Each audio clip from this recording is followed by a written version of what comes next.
like that. Do you want to talk about this blog post that Kilian Jornet published, I think about a week ago? Yeah, totally. Why don't you kind of paint the picture on this one a little bit, because I did for the Super Shoes article.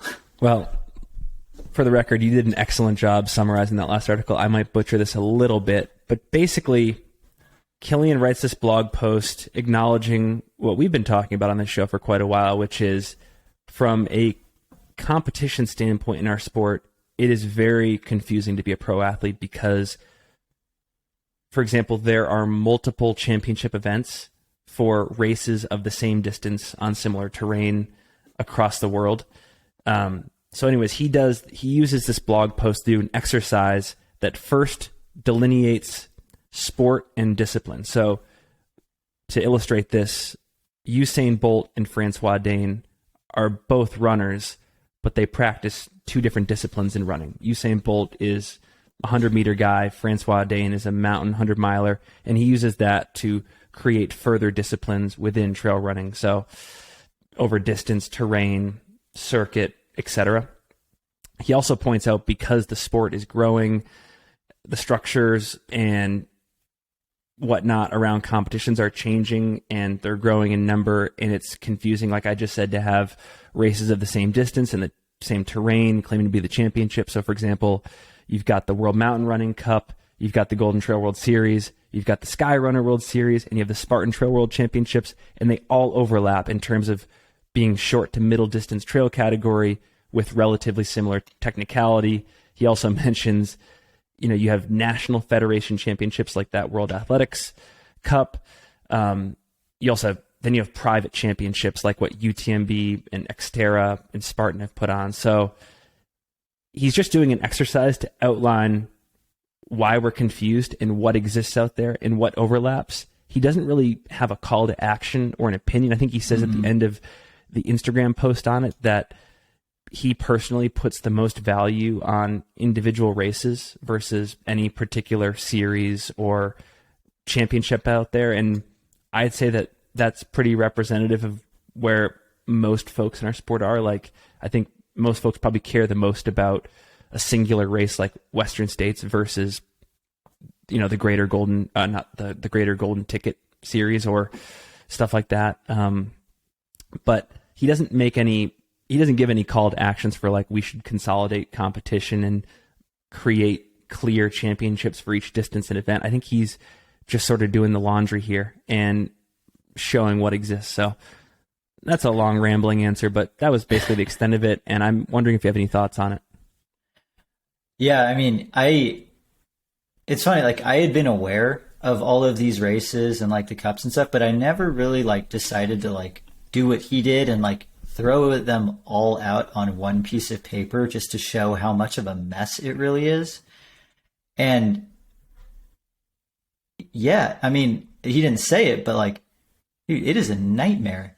And yeah, the end result is at the moment, there is no championship because they're all championships, and you shouldn't be allowed to use that word unless you are the actual championship, which they all think they are.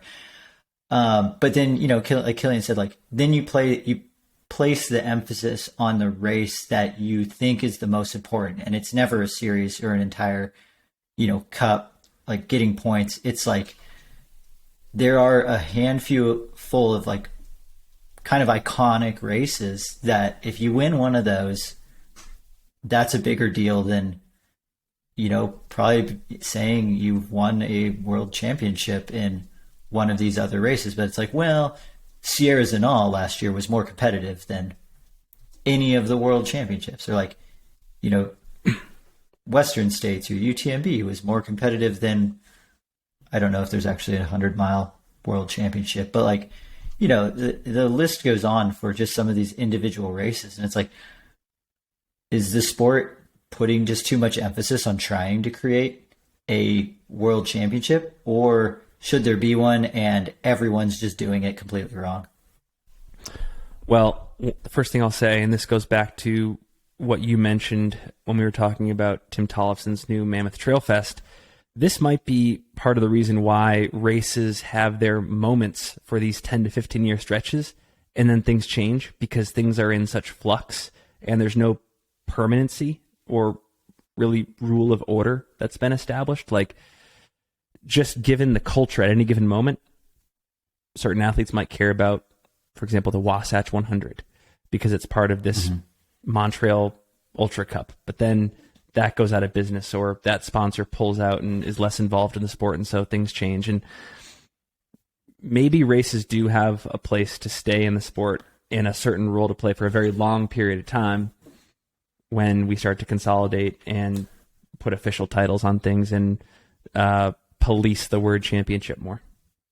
Yeah, and like the one thing I guess I have an opinion on, I guess I don't have too many, but I'm not sure a private entity like Solomon or Hoka or like Ironman is the right person to be the one to buy the world championship, because then it's just like a money thing. Like it's like as if there was a neutral governing body, like maybe the International Olympic Committee, to help organize an event, say like once every few years, where the best runners in the world come and represent their country in a championship format. And maybe it has a rotating venue. Like that, does that sound familiar? I'm calling it the Berlin Wall of ultra running, because it's just going to dilute the competition. Anytime you have brands, in my opinion, trying to buy the rights to championships, they're going to incentivize their particular athletes to participate, which makes sense.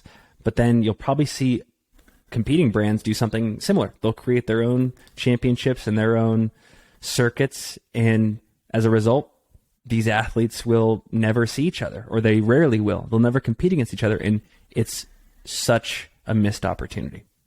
Yeah, like, can we just get it in the Olympics first and then like figure out the other world championship part later? Like, can't we just have like a long trail event and a short trail event, and then wherever the Olympics are, like the courses are going to be crazy and super different, which is going to make it very exciting? Because I mean, gosh, if you ever had a back-to-back long trail Olympic champion, they would probably just be like one of the most versatile trail runners out there.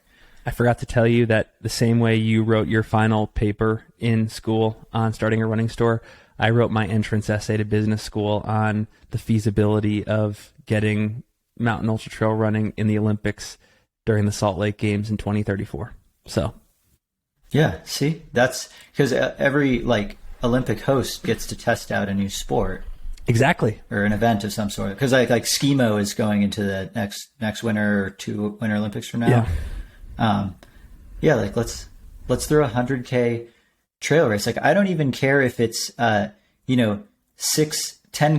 laps on a trail. That's easy to cover, and the better you cover it, the more exciting it's going to be.